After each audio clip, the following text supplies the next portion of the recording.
dilaporin karena Amin. saya juga bingung menanggapinya gimana. Ya memang Anies Muhaimin kalau disingkat bisa Amin. Memang faktanya gitu, bukan dibuat-buat. Kemudian yang kedua, saya tahu yang saya yakin kepolisian akan merespon laporan itu dengan profesional, dengan mengedepankan akal sehat dan mengedepankan prinsip-prinsip penegakan hukum yang benar. Mas Anies.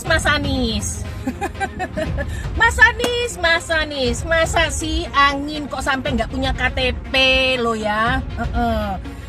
Angin keluar, angin masuk, angin keluar, masuk angin dodo ya, angin puting beliung, wes angin-anginan itu kok semua bisanya nggak punya KTP itu lo ya. Angin dari Jakarta ke Lampung ke Sumatera ke Jawa itu ya, kok bisanya liar begitu. Sama seperti air hujan ya, air hujan itu yang banjir itu bukan banjir ya, itu air parkir ya, air yang parkir Mas Anies. Mau punya pemimpin yang seperti itu ya, mau punya pemimpin yang seperti itu, dikiranya rakyat ini bodoh semua kali ya. Air hujan jatuh ke bumi, nggak boleh masuk gorong-gorong. Yang banjir itu bukan banjir, itu parkir, Mas Anies. Itu pernah Mbak komentar Pak Tamannya banjir, bukan banjir, itu memang parkir air. Jadi kalau Pak Prabowo, terima kasih Pak, karena beliau sangat terbuka, out of the box. Dan beliau, saya yakin bisa mengimplementasi, itu bedanya. Saya tahu visi beliau, mimpi beliau. Beliau adalah tokoh ya yang genuine. Ini paling penting genuine. Saya merasa alhamdulillah saya bersatu dengan Pak Jokowi. Pada dasarnya kita sadar bahwa kita dua-duanya bekerja untuk bangsa dan negara dan rakyat. Ilmu saya kasih ya, jangan pernah benci orang, siapapun. Kedua, jangan pernah dendam sama orang. Cari teman, rukun, kerjasama, teamwork. Saya nggak kenal Pak Erik ya, kita nggak pernah ketemu, tapi kita kerja karena beliau kerja untuk merah putih, kerja untuk rakyat, saya kerja untuk merah putih. Cocok aja. Ya. Ada yang pintar ngomong,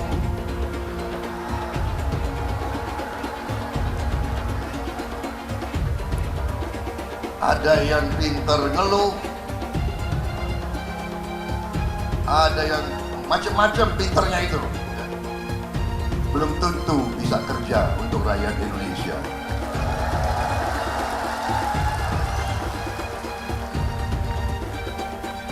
Saya juga merasa mungkin ada maksudnya saya harus kalah 2 kali.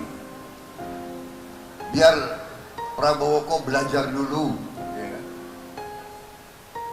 Dan alhamdulillah saya sudah banyak belajar. Peristiwa kilometer 50. Di situ proses hukum sudah dijalankan, tetapi rasa keadilan masih belum muncul. Pada saat ini kita menyaksikan masih banyak pertanyaan, bahkan keluarga-keluarga korban masih mempertanyakan. Karena itu saya ingin bertanya kepada Pak Ganjar. Jadi dalam pemerintahan ini mesti berani untuk tidak lagi menyandra persoalan-persoalan masa lalu sehingga berlarut-larut. Sehingga apa yang terjadi ketika muncul terus-menerus akan menjadi sensi terus karena tidak pernah ada keputusan. Maka cara-cara ini mesti dihentikan dan kita mesti berani tegas. Pelindungan korban dilakukan. Saya sampaikan pencari fakta sudah pernah ada. Sehingga bangsa ini akan maju dan tidak lagi kemudian berpikir mundur karena persoalan-persoalan seperti itu yang tidak pernah dituntaskan. Kita harus tuntaskan. Kadang-kadang ada yang lupa. Ada yang menjadi gubernur lupa karena demokrasi.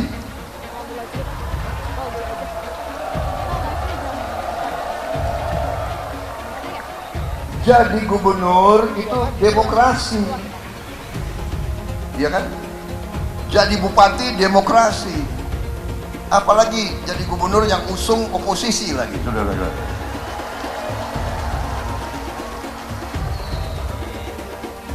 Ya, saya terpaksa saya juga nyindir-nyindir dikit.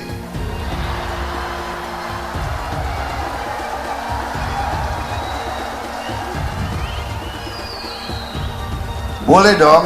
Pak debat kemarin kan ada paslon yang menyebut bahwa indeks demokrasi Indonesia itu menurun, Pak. Itu gimana tanggapannya, Pak? Ya, itu sebagai evaluasi. Tetapi yang jelas kita ini kan tidak pernah melakukan pembatasan apapun dalam berbicara, dalam berpendapat. Ada yang maki-maki presiden, ada yang caci maki presiden, ada yang merendahkan presiden, ada yang menjelekan juga biasa-biasa saja. Di Patung Kuda, di depan istana juga demo, juga hampir setiap minggu, setiap hari juga ada, ya nggak ada masalah. Mas Anies pernah jadi gubernur 5 tahun di DKI. DKI menerima indeks polusi tertinggi di dunia.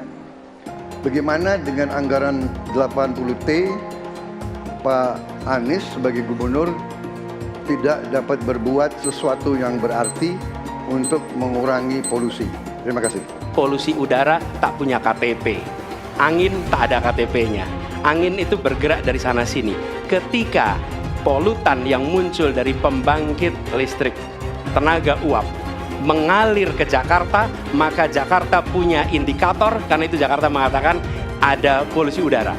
Ya susah kalau kita menyalahkan angin dari mana saja, ya. Kalau kita dengan gampang menyalahkan angin, hujan dan sebagainya, ya mungkin tidak perlu ada pemerintahan kalau begitu, ya. Mas Anies.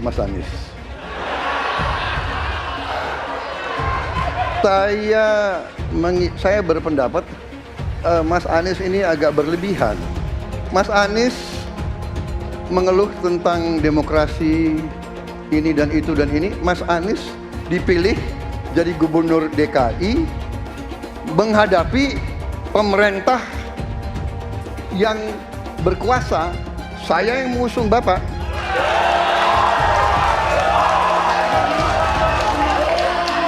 Kalau demokrasi kita tidak berjalan, tidak mungkin Anda jadi gubernur.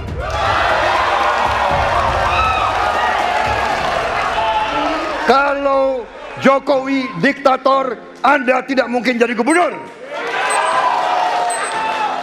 Saya waktu itu oposisi, Mas Anies. Anda ke rumah saya, kita oposisi, Anda terpilih. Tujuannya bukan semata-mata tentang mentiadakan kekerasan. Karena damai itu bukan tiada kekerasan, damai itu ada keadilan. Itu prinsip utamanya, bahwa yang harus dihadirkan bukan tidak ada kekerasan, tapi keadilan. Tunggu dulu, aku mau jawab.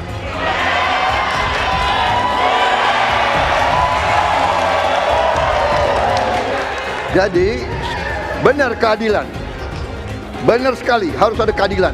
Tetapi saya mau mengatakan, tidak sesederhana itu, Pak Anies.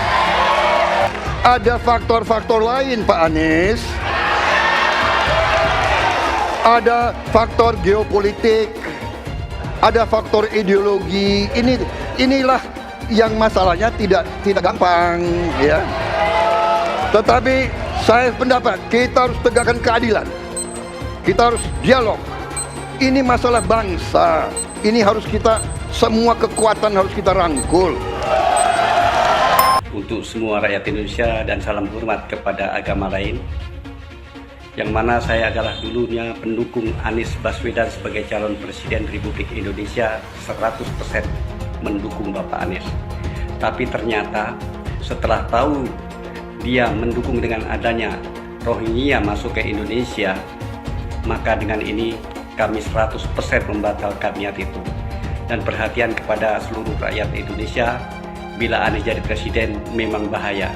Berarti Indonesia nanti akan penuh dengan Rohingya. Ini adalah ucapan sendiri di video Bapak Anies Baswedan yang telah kita lihat sendiri. Maka dari itu, hati-hati. Batalkan untuk mendukung Anies Baswedan.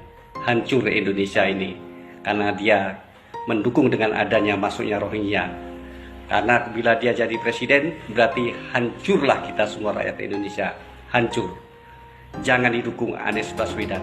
Berbahaya. Rohininya pasti menemui Indonesia. Apa yang bisa diharapkan dari Anies? Nggak ada. Jakarta amburadul. Mimpin Jakarta aja amburadul, apalagi mimpin Indonesia. Anies itu perbual. Kayak mana apa karena perbual itu? Pembohong. Pembohong itu Anies itu. Gak usah dengar itu. Nggak layak jadi pemimpin. Apalagi jadi presiden. Di Jakarta aja kamu tengok itu amburadul. Di Jakarta tingkat kemiskinan tinggi. Pembangunan apa yang bisa dibangun Jakarta? Satu puskesmas pun bangunnya nggak ada. Masjid aja nggak ada dibangun. Mau ibadah. Di mana-mana kelebihan bayar. Apa yang bisa dibangun Anies? Satu aja nggak ada. Satu saja tunjukkan apa yang bikin Anies dibangun di Jakarta. Ganjar belum kampanye saja tetap di atas. Apalagi sudah kampanye. Anies yang sudah keliling Indonesia, yang naik jet pribadi, keliling. Jangankan naik, makin nyungsep ke bawah. Nah, masa sudah tahu siapa Anies? Anies, siapa di belakangnya? Oligarki, satu. HTI, FPI. Masa Indonesia bukan cari orang Yaman.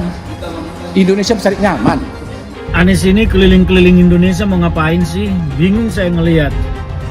Menawarkan perubahan tapi tanpa konsep dan gagasan. Apa yang mau dirubah dan perubahannya seperti apa? Apakah akan merubah negara Pancasila menjadi negara khilafah juga nggak jelas. Jadi perubahan apa yang mau ketawarkan nih? Jadi jangan berharap dapat lotre lah nih tiba-tiba jadi presiden Indonesia. Nggak, Indonesia ini terlalu luas, terlalu besar. Jangan bermimpi lah. Bicara ke sana ke sini keliling Indonesia seolah-olah paham dan mengerti masalah negara.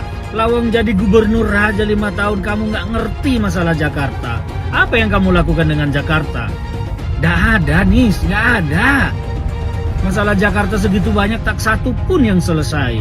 Yang ada malah kerusakan bertambah. Anies hendak jadi presiden, hendak mengadakan perubahan. Perubahan apa nak kau buat? Nak kau balik Indonesia ni telontang jadi telangkup. Yang sudah maju dipandang mata dunia, hendak kau manakan lagi? Apa yang makanya kalau nak baca itu pidato tuh, hendak merubah Indonesia, sebutkan apa yang hendak dirubah.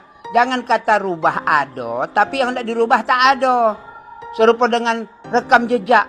Lihat rekam jejak. Apa rekam jejak kau di Jakarta? Apa yang kau joget di Jakarta? Bukan yang ada kalau joget di Jakarta kau bilang rekam jejak, seakan pidato dulu rekam jejak saja. Gaya orang nanguk kau bodoh-bodoh saja, orang nak pidato kau pembodoh-bodohan. Kau anggap orang Indonesia ini bodoh semua, yang pintar orang Yaman. Yaman. Nantau kau Yaman kalian nantau. Bila ingin melihat apa yang akan dilakukan seseorang ke depan, maka lihatlah rekam jejaknya. Karena rekam jejaknya adalah prediktor terbaik untuk masa depan. Pemilihan Gubernur DKI Jakarta yang kemudian memenangkan Saudara Anies Rashid Baswedan sebagai gubernur saat itu juga tidak lepas dari peran dan kedudukan dari HTI maupun FPI yang saat itu dianggap punya peran sentral dalam memenangkan Anies Baswedan. Hak konstitusional itu dirampas oleh rejim Jokowi.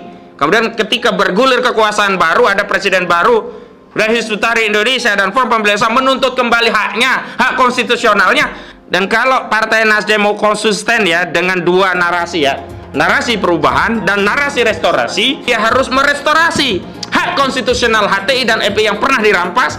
Dan kemudian ketika mereka berkuasa, presiden yang didukung Nasdem itu berkuasa, dikembalikan, direstorasi gitu loh. Lah ini wajar. Jadi SKB HTI dikembalikan, ya SKTP dikembalikan, kemudian kita hidup damai, HTI ya dikasih porsinya. Apa porsi HTI? Pengen ada kadernya jadi menteri. Apa sih salahnya kita umat Islam mengatur negeri ini dengan syariah kita?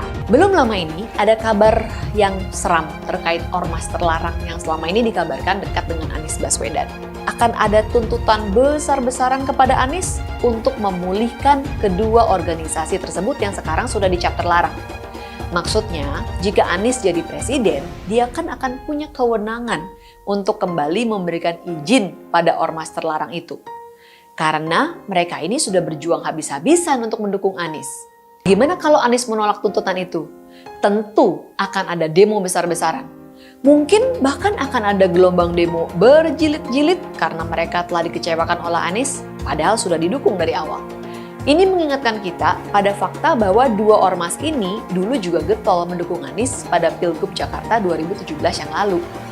Mereka memobilisasi massa dengan menggunakan politik sara, sehingga akhirnya Ahok kalah karena gempuran kekuatan politik identitas itu. Saya mensyukuri kenapa kalah, kenapa ditahan. Saya bersyukur atas itu semua. Saya coba bayangkan ya, kalau seandainya waktu itu kita menang gitu ya, hari ini belum tentu kita bisa nikmati seperti ini. Kita bersyukur 5 tahun Tuhan izinkan kasih ke orang yang pintar ngomong untuk kerja. Coba kalau kita bayangkan gitu ya, kalau kemarin saya masih jadi gubernur, ini saya udah turun ini. Tapi yang pintar ngomong itu dikira orang hebat kan? Ini lebih berbahaya tahun 2024, langsung ketahuan karakternya. Langsung ketahuan itu. Di saya juga ada kutipan Pak di kamar saya Pak. Tulisannya, Jakarta telah mengambil keputusan yang fatal. Jangan sampai bapak politik identitas justru menang dengan cara menipu umat Kristen. Jadi kalau sekarang umat Kristen mendukung Anies, mereka akan membayar mahal kerelaannya untuk menukar iman hanya untuk kepentingan sesaat. Kita tahu Anies lahir dari politik identitas.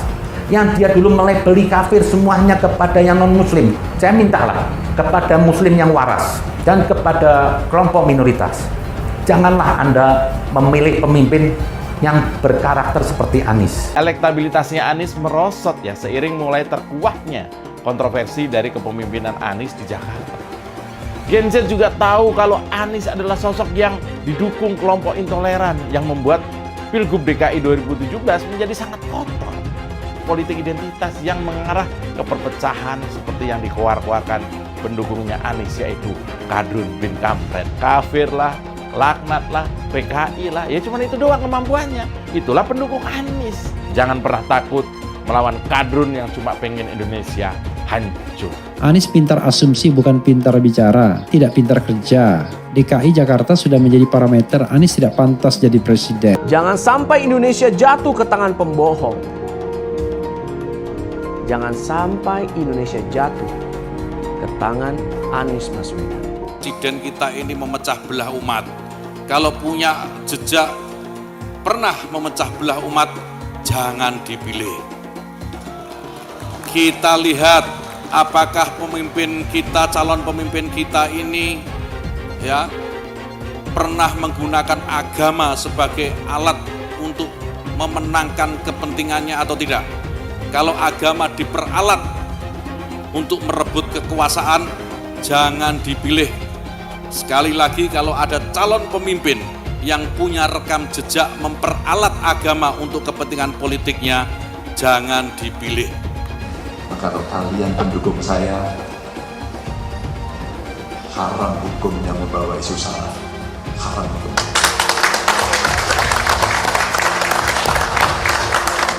Kita sudah lelah dengan isu itu. Kita menjadi bangsa yang terbelah. Dan untuk mengembalikan susah. Saya ingatkan, jangan ada lagi politik identitas. Jangan ada lagi politisasi agama. Penjajahan di depan mata itu di Jakarta. Kita semua pribumi ditindas. Kini saatnya kita menjadi tuan rumah di negeri sendiri. Saya bilang, Miss, ente nggak bisa jadi presiden. Kenapa? Karena presiden adalah orang Indonesia asli, saya bilang. PKI yang kita harapkan, Anies Baswedan yang begitu jelas Islamnya. 4 tahun 8 bulan jadi gubernur. Mana peraturan bergub saja yang melarang miras? Mana perda Islam apalagi? Yang akhirnya tidak berani juga menegakkan hukum Islam. Banjir tetap banjir, macet tetap macet. Kriminalitas Jakarta, Anda tahu 2 menit sekali terjadi pencurian. Sekarang orang sedang euforia, dia mau dicapreskan. Bagaimana umat terjebak lagi, bodoh lagi, masuk lagi. Kalau misalnya memang Anies itu mau maju dan dia tekad mau menegakkan hukum Islam dan menyatakan perlawanan, saya penuh. Tapi dia tidak lakukan itu. Bapak Politik Identitas Indonesia Anies Baswedan, Bapak Intoleransi Indonesia Anies Baswedan, jangan lupakan, jangan terlena, jangan sampai dia pecahkan kita dengan dagangan ayat dan mayatnya. Air itu turun dari langit, turunnya ke atap rumah langsung sumur bor, bukan ke sungai dan ke laut. Jangan hanya konsentrasi pada pembangunan benda-benda mati yang indah difoto dan bisa ditunjukkan dalam 5 tahun hasilnya. Kalau kita mau menilai sebuah janji, maka lihat janjinya, lalu lihat kenyataannya. Dulu janjinya apa ya? Dan ini aneh, betul-betul aneh. Ini bukan kampanye, tapi saya sampaikan sini. Di satu sisi menyiapkan jalur-jalur air untuk dikirim ke laut, di sisi lain di lautnya dipasang dengan pulau reklamasi, tinggal tunggu waktu jadi rob, air malih. Dan ini melawan sunatullah. Kenapa? Air itu turun dari langit ke bumi, bukan ke laut. Harusnya dimasukkan ke dalam bumi, masukkan tanah. Di seluruh dunia air jatuh itu dimasukkan ke tanah. Bukan dialirkan pakai gorong-gorong raksasa ke laut. Jakarta telah mengambil keputusan yang fatal. Bukan banjir, itu memang parkir air. Bukan banjir, itu memang parkir air. Masyarakat berkeliling dengan membawa toa untuk memberitahu semuanya, termasuk sirine. KAI Bond 82 miliar. Apa alat transportasi yang dimiliki oleh hampir setiap orang? Alat transportasi yang dimiliki semua orang adalah kaki. Kalau seandainya orang Jakarta percaya Pak Anies jadi gubernur pun, saya berani jamin kok dia akan lakukan normalisasi yang sama seperti saya lakukan kok. Nggak usah bohong lah. Ketika air sampai di muara, maka siap untuk dipompa ke laut. Pancasila Soekarno, ketuhanan ada di pantai. Anak Tuhan dari mana? Kalau Yesus anak Tuhan, bidangnya siapa? Besok di seluruh wilayah Indonesia kami katakan dan Iblis hanya menggoda orang yang beriman. Makanya jarang-jarang orang kafir kerasukan setan. Yang kerasukan setan itu orang baik-baik. Jarang, saya belum pernah nengok Cina kerasukan setan. Pernahkah Ahok itu kerasukan setan? Enggak, setannya juga. Karena sesama setan dilarang saling menggoda. Karena di salib itu ada jin kafir. Karena di salib itu ada jin kafir. Karena di salib itu ada jin kafir. Haleluya. Kepalanya ke kiri apa ke kanan? Kepalanya ke kiri apa ke kanan? Tetap percaya salib itu lambang mulia, bukan jin. Kok ketawa? Aku nggak nyindir siapa-siapa loh. Saya nggak pernah mundur untuk kebenaran, keadilan, kejujuran. Dan peri kemanusiaan, gue nggak pernah mundur. Dan gue nggak pernah takut juga sama lu. Siapapun yang rasis, gue akan hadapin. Gue bilang. Karena rasis itu tidak berperi kemanusiaan. Sama saya ditanya dulu kan, kamu nyesel nggak statement kamu di Pulau Seribu sehingga masih masuk penjara? Tidak pernah nyesel. Karena saya mengatakan kebenaran. Hai semua, dengan saya Jonas Leong. Terima kasih banyak buat kalian, penonton setia yang selalu menonton di channel ini. Saya secara personal sangat menghargai waktu kalian. Dan saya sudah menganggap kalian sebagai family karena kalian selalu support di channel ini. Bagi kalian yang selalu menuliskan opini kalian di kolom komen, saya baca komen kalian satu persatu. Saya baca komen kalian untuk mengetahui opini kalian, tanggapan kalian, dan masukan kalian sangat berguna untuk video selanjutnya. Terima kasih banyak buat kalian yang selalu menekan tombol like di awal video. Video seperti ini membutuhkan waktu dan juga research. Dan ini semua gratis untuk kalian. Jadi pastikan kalian menekan tombol like-nya supaya saya mengetahui kalian menyukai konten yang saya bagikan. Adik-adik sekalian, terutama kalangan anak muda yang hari ini terbius oleh gemoy-gemoy dan joget-joget yang seolah-olah ini sesuatu yang lucu, unik dan sebagainya. Inilah Prabowo yang sebenarnya. Menjadi orang yang harus berpura-pura itu tidak sederhana dan tidak gampang. Karena watak yang ditutup-tutupi pada akhirnya muncul aslinya. Watak itu adalah bawaan lahir, human nature. Ini bawaan orok, nggak bisa ditutupi dan nggak bisa juga berpura-pura sebenarnya. Kalaupun dia tampil di depan publik, ya sebenarnya itu adalah kepura-puraan itu. Bagi kita yang sudah biasa mengikuti Pilpres dari 2014, 2019 hingga hari ini, sebenarnya apa yang dilakukan oleh Prabowo dengan kata-kata endasmu etik itu bukan barang baru sebenarnya. Artinya ini adalah kejadian-kejadian yang selalu diulang oleh Prabowo ketika dia harus berada di titik puncak emosi yang tertinggi. yang selama ini ditunjukkan dengan joget-joget, seolah-olah dia ini orang yang betul-betul gemoy dan sebagainya. Ternyata pada satu situasi tertentu, pada akhirnya emosinya betul-betul mencapai puncaknya. Sehingga kemudian dalam satu ruang tertutup di Rakernasnya Partai Gerindra, dia mengatakan bahwa endasmu etik. Tapi lucunya lagi, oleh kalangan orang dekatnya dikatakan bahwa ucapan endasmu etik ini adalah bercandaan. Tapi kalau memang candaan, ternyata orang yang membocorkan video itu hari ini diburu. Itu yang dikatakan oleh media. Dan dia dianggap sebagai penyusup. Oleh karena itu mengapa selama ini Prabowo paling takut dengan doorstop yang dilakukan oleh wartawan. Dia itu selalu melipir karena memang pertanyaan dari para wartawan itu yang paling ditakuti. Sehingga emosinya terpancing, itu yang paling ditakuti. Dan ternyata di satu Rakernas tertutup itulah muncul aslinya. Karena dia merasa tertutup. Ini memang tidak sederhana. Oleh karena itu kemudian orang-orang yang berada di sekelilingnya Prabowo hari ini berusaha menganulir dan berusaha mengeliminir kejadian itu. Bapak-bapak sekalian, anak-anakku, adik-adikku dan semua yang menonton tayangan ini, sebenarnya ini adalah gambaran yang sederhana saja yang kalau kita mau menggunakan rasionalitas berpikir kita bahwa orang ini memang tidak layak menjadi pemimpin. Tuhan menjaga Indonesia dengan berbagai caranya. Oleh karena itulah mengapa Prabowo tidak pernah memenangkan kontestasi Pilpres dari 2014, 2019 dan mungkin juga pada tahun ini. Sejak dulu Prabowo selalu melakukan blunder dengan menggetok-getok podium sampai podiumnya rusak. Ini kan kejadian yang sudah biasa. Termasuk menyerang Pak Jokowi misalnya dulu dengan berbagai perkataan-perkataan yang juga endasmu, perkataan-perkataan yang tidak sepatutnya dilontarkan oleh seorang calon pemimpin ketika itu. Sehingga elektoral Prabowo mengalami penurunan pada 2014, 2019. Kalau memang candaan, mengapa harus gelisah? Mengapa harus memburu dan mengapa harus menuduh orang yang melakukan perekaman video itu dianggap penyusup? Bercandaan santai aja kalau memang itu bercandaan. Tapi inilah sebenarnya momentum yang paling tidak disukai oleh orang-orang yang berada di sekeliling Prabowo.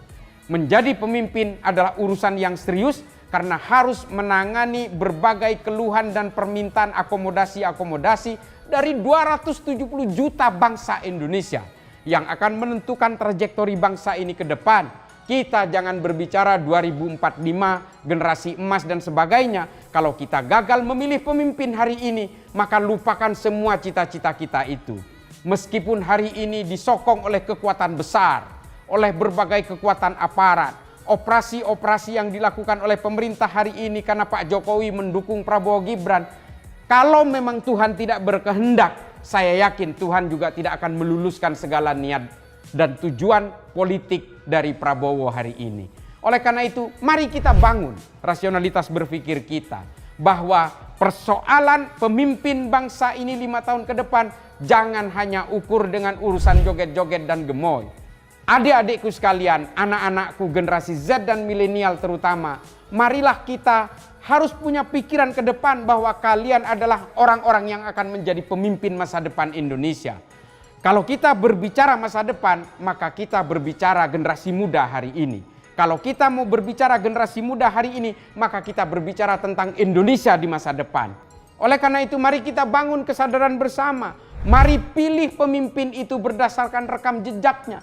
Jangan hanya dilihat ketika dia tampil di depan media hari ini, tampil di berbagai medsos hari ini, dengan berbagai tampilan-tampilan yang sifatnya hanya artifisial, tapi sebenarnya itu adalah cara untuk menghipnotis kita semua, seolah-olah figur yang sedang dia jual itu adalah figur yang mumpuni untuk masa depan.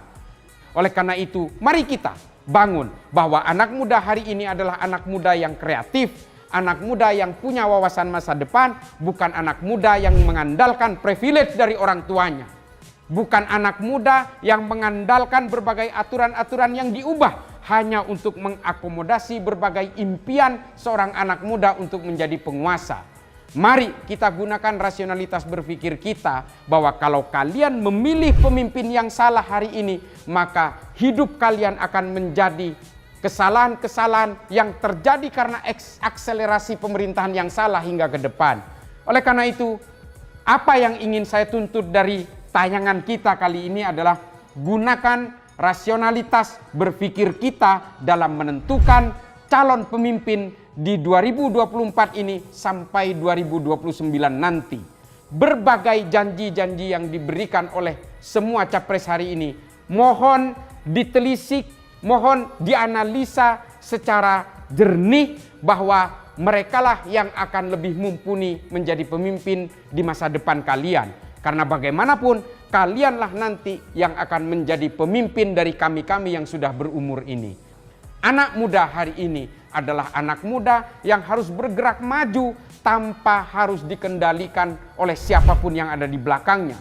Nilai-nilai kreatif, nilai-nilai rasionalitas berpikir yang sehat itu harus dibangun oleh anak muda kita. Lihat rekam jejaknya.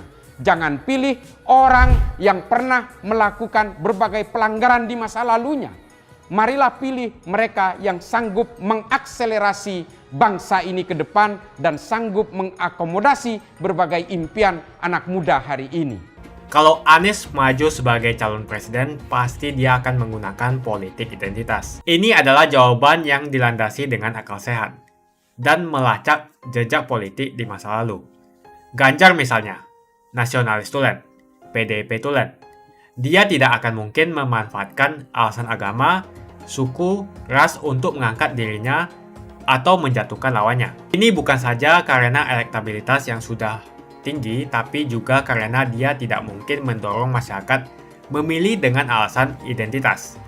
Ganjar sebenarnya dikenal sebagai muslim yang taat, tapi dia tidak akan mengangkat isu itu untuk memenangkan kursi kepresidenan. Prabowo apalagi, keluarganya pun multi agama. Dengan kata lain, mengingat Jokowi yang sudah tidak maju lagi, kali ini hampir pasti Pak Prabowo tidak akan menggunakan politik identitas agama. Jadi, kemungkinan satu-satunya yang menggunakan politik identitas adalah hanya Anies Baswedan. Pertanyaan itu lantas saja menimbulkan amarah di kubu Anies, salah satunya dari kelompok khilafah.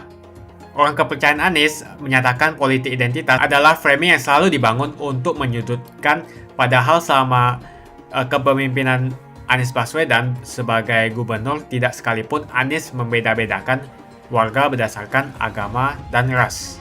Buat saya, apakah benar menyebut politik identitas itu adalah sekedar framing untuk menyudutkan Anies? Saya akan membantah pernyataan itu. Kubu Anies terus berusaha mengaburkan makna politik identitas. Mereka berulang kali bilang bahwa identitas adalah hal yang alamiah dalam kehidupan manusia. Jadi apa salahnya dengan menonjolkan identitas keislaman seorang calon presiden? Tapi saya yakin Anies tahu yang dimaksud dengan politik identitas adalah politik yang menggunakan agama sebagai alasan mengapa seorang kandidat harus dipilih atau mengapa seorang kandidat jangan dipilih. Politik identitas ini sangat berbahaya. Politik identitas membuat masyarakat menjadi tidak rasional dalam berpolitik. Yang menjadi faktor utama dalam politik identitas adalah agama. Seorang kandidat akan dipilih karena agamanya, terlepas dari apakah dia melakukan korupsi atau melakukan pelanggaran HAM. Ketika politik identitas digunakan, maka ini akan berpotensi konflik, karena usai pemilihan, konflik itu akan terus berlangsung dalam waktu yang lama. Masalahnya, ada alasan yang cukup kuat untuk menduga bahwa Anies sangat mungkin menggunakan politik identitas, yang memang dikatakan normal ketika menjabat sebagai gubernur DKI. Dalam proses menjadi gubernur, kubu Anies jelas-jelas menggunakan agama sebagai alasan untuk menjatuhkan Ahok. Anies jelas-jelas menggunakan agama sebagai alasan untuk menjatuhkan Ahok, sampai akhirnya Ahok dipenjara. Jadi ada track record sebelumnya bahwa Anies bisa menggunakan politik identitas untuk mencapai tujuannya. Anies sangat mungkin menggunakan politik identitas karena ini memang keunggulan komparatif dari Anies. Dia mungkin saja seorang doktor dari Amerika Serikat, tapi rekam jejak kepemimpinannya sangat tidak bagus. Dia gagal sebagai rektor Paramadina, gagal sebagai menteri, dan gagal sebagai gubernur.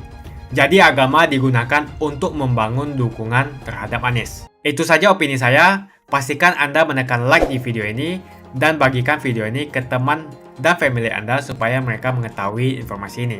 Jangan lupa tekan tombol subscribe dan bunyikan tombol loncengnya supaya kamu tidak ketinggalan info dari channel Jonas Leong.